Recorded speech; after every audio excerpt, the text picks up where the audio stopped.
Leksemizin devamında bugün çislağı vatandaş 2026 yıl vay geçirenler 2022 yıl 6. ayının 26. günü yukarı leksiyanın devamı endi NATO Madrid'de açıldığı yığınga Amerika Qo'shma Shtatlari prezidenti Joe Biden Germaniyadan qaytib kelib qatnashdi dedi. Yuqori prinsipni ko'rdinglar. Bu qatam NATO'nun yig'inida Rossiya jungo doiralari hamda Ukraina masalasi eng muhim kun tartib bo'lib diqqatning markaziga qo'yildi. Prezident Joe Biden hükümetinin bir nefer amaldori mundaq oshkoriladi. İspaniya NATO'ga a'zo davlat rahbarlari 30 nafar rahbar 10 yılda bir qatim tuziladigan eng yangi siyaset tuzib chiqadi. Bu siyaset tunji bo'lib, Beijing doiralarining xarajlariga taqobil turadigan siyaset bo'lib tuziladi. Hamda NATO Rossiya bilan qarshilashadigan bir yangi kuch bo'lib o'ttirg'i chiqadi. Bu nafar Amerika amaldori yana mundaq ko'rsatdi. Rossiya yanada NATO'ga a'zo davlatlar duch kelgan eng og'ir ve bevosita tahdiddir. Lekin NATO'nun strategik planları bo'yicha yana Cumhur Halk Cumhuriyeti'nin Yevropaga Tinch okeanning bexatarligi paydo qilgan xirislari bir taraf qilinadi.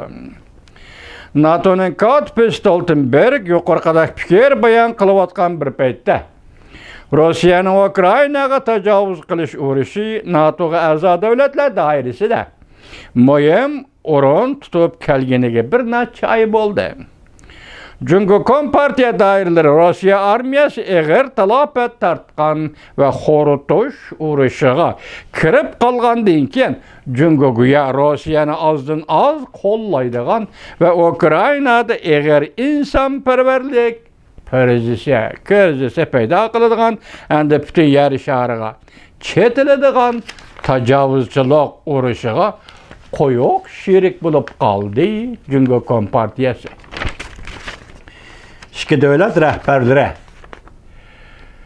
Jungoning raisi Xi Jinping va Rossiyaning prezidenti Vladimir Putin urush mezgilida asta xalqaro sahnada tashlab etilgan obyektga aylanib qoldi. Shundaqli ular o'tgan hafta uchrashganda ikki davlatning texmi yaqin munosabatlarini texmi ilgari surdi. Mesela 6. ayının 15'i deb so'zlab kelyapmizga. Şu vaqt uchrashganda ular o'tgan hafta uchrashganda ikki davlatning texmi yaqin va munosabatlarini texmi ilgari surdi. Bu yıldan başlap Rossiya bilan Jungoning amaliy munosabati puxta qadam bilan taraqqiy qildi. Bu söz Jungo Tashqi ishlar ministrligi tarqatgan ikki davlat rahbari Jungo Rossiyaning telefon suhbati to'g'risidagi axborotda takrorlandi. Balki Jungo Tashqi ishlar ministrligi bayonotida mundaq ko'rsatdi.